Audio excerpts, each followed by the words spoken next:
है। जेल में बैठे उस शख्स को यह नहीं पता कि सूबे की सीएम ने 11 अरब रुपए का जहाज खरीद लिया है। जेल में बैठे उस शख्स को वाकई नहीं पता कि गोबर और लैट्रीन पर भी टैक्स लग गया है। एक दफा मैडम सीएम साहबा फरमा रही थी कि जेल में बैठे उस शख्स को क्या पता कि मुल्क तरक्की कर गया है।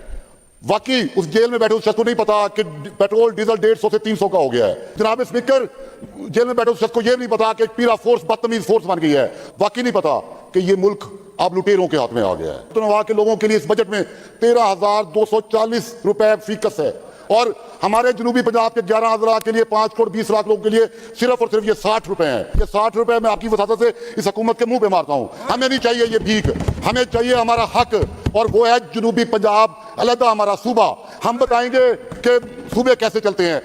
उस मुकर्रदार को क्यों नहीं पेश करने देता ताकि पता लगे कि हमारे पीपल्स पार्टी के भाई ये हमसे ड्रामा करते हैं या सच्ची मुच्ची जनूबी पंजाब सूबा चाहते हैं। लेकिन उन वडेरों ने, उन मखदूमों ने सिर्फ और सिर्फ धोखा दिया हमारी आवाम को। चारबाजी और नमूदो नुमाइश, कहीं नवाज शरीफ कैंसर हॉस्पिटल तो कहीं बेगम कुलसूम नवाज यूनिवर्सिटी। शायद समझते हैं कि तस्वीर लगाने से इनकी मकबूलियत में इजाफा होता है, हालांकि ऐसा नहीं है। जब महंगी चीजें खरीदने जाता है तो जब वो तस्वीर देखता है तो उसको याद आता है कि असल लड़ाई की वजह ये तस्वीर है, मेरी बीवी तो बेकसूर है। जब वो कब्रिस्तान जाता है अपने प्यारों की फातिहा के लिए तो वो उसको कब्र का अजाब याद आता है। लेकिन जब कब्रिस्तान से बाहर निकलता है तो जब वो तस्वीर देखता है तो उसको याद आता है कि अभी दुनिया में भी अजाब बाकी है। जनाब स्पीकर, ये तजर्बाकार टीम अगर अल्लाह ना करे कोरोना में होती, हजारों साल नरगिस अपनी बेनूरी पे रोती है, बड़ी मुश्किल से होती है ऐसी नाइल हुकूमत पैदा। एक दफा मैडम सीएम साहबा फरमा रही थी कि जेल में बैठे उस शख्स को क्या पता कि मुल्क तरक्की कर गया है। वाकई उस जेल में बैठे उस शख्स को नहीं पता कि पेट्रोल डीजल 150 से 300 का हो गया है। उस जेल में बैठे उस शख्स को यह नहीं पता कि आटा 60 से 160 रुपए का हो गया है। जेल में बैठे उस शख्स को नहीं पता कि जो गरीबों के लिए 10-10 लाख का सेहत कार्ड वो जारी करके गया था वो बंद हो चुका है। जेल में बैठे उस शख्स को यह नहीं पता कि सूबे की सीएम ने 11 अरब रुपए का जहाज खरीद लिया है। जनाब स्पीकर, इश्तिहारबाजी और नमूदो नुमाइश, कहीं नवाज शरीफ कैंसर हॉस्पिटल तो कहीं बेगम कुलसूम नवाज यूनिवर्सिटी।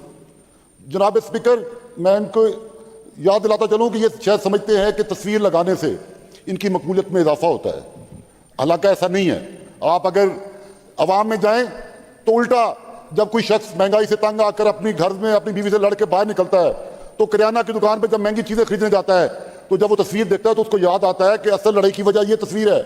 जब वो कब्रिस्तान जाता है अपने प्यारों की फातिहा के लिए तो वो उसको कब्र का अजाब याद आता है। लेकिन जब कब्रिस्तान से बाहर निकलता है तो जब वो तस्वीर देखता है तो उसको याद आता है कि अभी दुनिया में भी अजाब बाकी है। 2 दिन पहले एक मिनिस्टर साहबा फरमा रही थी कि जनूबी पंजाब का नाम लेते हैं। तो जनाब स्पीकर, मैं आपको हकाइक बताता हूं कि लाहौर और गिरदनवा के लोगों के लिए इस बजट में 13,240 रुपए फीकस है और हमारे जनूबी पंजाब के 11 अजला के लिए 5 करोड़ 20 लाख लोगों के लिए सिर्फ और सिर्फ ये 60 रुपए हैं। 31 अरब रुपए को आप डिवाइड कर दो, ये 60 रुपए हैं। ये 60 रुपए मैं आपकी वसात से इस हुकूमत के मुंह पे मारता हूं। हमें नहीं चाहिए ये भीख, हमें चाहिए हमारा हक, और वो है जनूबी पंजाब, अलग हमारा सूबा। हम बताएंगे कि सूबे कैसे चलते हैं, हम बताएंगे कि अवाम का ख्याल किया जाता है, कैसे किया जाता है। जनाब स्पीकर, जब हम इस पंजाब के तसल्लुत से अलग थे तो हम खुशहाल रियासत थे। उस टाइम नवाब बाल्बो ने इस मुल्क को 2 साल की तनख्वाही दी। नवाब बाल्बो ने कैद आजम को गाड़ी और बंगला दिया और अपने असासे खजाने में डिक्लेयर किए, तब जाके 2 मिनट सर डिक्लेयर करने का हौसला हुआ। जनाब स्पीकर, 9 मई 2012 को इस ऐवान, मुकद्दस ऐवान में 2 करारदादें पेश होती हैं जो उस वक्त के वजीर कानून राणा सनाउल्लाह साहब ने पेश करता है और वो मुतफिका तौर पे मंजूर होती हैं। तो अब जब मैं 4 दफा ये करारदाद जमा करा चुका हूं तो ये ऐवान उस करारदाद को क्यों नहीं पेश करने दे? ये सिर्फ और सिर्फ फ्रॉड है। हमारे जनूबी पंजाब के लोगों के पास सदारत, वजीर आजम, चेयरमैन सेनेट, स्पीकर कौमी असम्बली, इवन वजारत आला, वजारत उलमा सब रह चुका है। लेकिन उन वडेरों ने, उन मखदूमों ने सिर्फ और सिर्फ धोखा दिया हमारी आवाम को। कभी सुबह बाकी 2 बजट की तरह 20 में जमा तफरीक के अलावा उन लोगों के लिए जिनके टैक्स के पैसों से, जिनको जुर्मानों के पैसों से ये बजट बनता है, उनके लिए कुछ नहीं है, सिर्फ और सिर्फ है। तो जनाब स्पीकर, इश्तिहारबाजी और नमूदो नुमाइश, ये कहते हैं कि हमारी तजर्बाकार टीम थी। तजर्बाकार टीम का ये हाल है कि महंगाई 11 साल की सबसे बुलंद तरीन सतह पे है, 29 बेरोजगारी 29 साल की बुलंद तरीन सतह पे है, لوگ غریب سے غریب ہوتے جا رہے ہیں، اور انہوں نے غربت سے نکالنے کا حل یہ کیا کہ 30,000 سے لے کے 30,000 کو چھوڑ کے 8,400۔ بسم اللہ الرحمن الرحیم۔ السلام علیکم ناظرین، آپ نے جامع ثناء اللہ کی تقریر سنی۔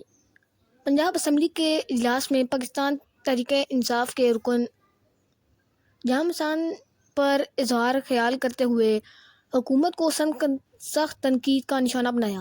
اپنی تقریر میں انہوں نے مہنگائی، ٹیکسوں، جنوبی پاکستان کی محرومیوں اور وسائل کی تعلیم کے حوالے سے کئی سوال اٹھائے۔ انہوں نے کہا کہ جیل میں بیٹھے اس شخص کو واقعی نہیں پتہ کہ گوبر اور لیٹرین پر بھی ٹیکس لگ گیا ہے۔ اسے یہ بھی نہیں پتہ کہ معلوم کہ پٹرول اور ڈیزل کی قیمتوں کہاں پہنچ چکی ہیں اور عوام کس معاشی دباؤ کا سامنا کر رہی ہے۔ اس کا موقع تھا کہ عام آدمی مسلسل مہنگائی اور نئی ٹیکسوں کی وجہ سے مشکلات میں اضافہ محسوس کر رہا ہے۔ امان جامع اللہ نے اپنی تقریر کا بڑا حصہ جنوبی پنجاب کے حقوق پر مرکوز رکھا۔ ان کے مطابق 5 کروڑ سے زیادہ آبادی والے جنوبی پنجاب کے لیے بجٹ میں صرف 60 روپے فی فرد مختلف کیے گئے، جبکہ بعض دیگر علاقوں کے لیے فی کس رقم سے کہیں زیادہ ہے۔ انہوں نے دعویٰ کیا کہ وسائل کی یہ تعلیم انصاف کے تقاضوں کے مطابق نہیں۔ تو ناظرین، آپ اس بارے میں کیا کہنا چاہیں گے؟ اپنی رائے کا اظہار کمنٹ سیکشن میں ضرور کریں۔ کیا جامع اللہ نے صحیح کہا؟ نیکسٹ ویڈیو تک مجھے نہیں اجازت۔ اللہ حافظ۔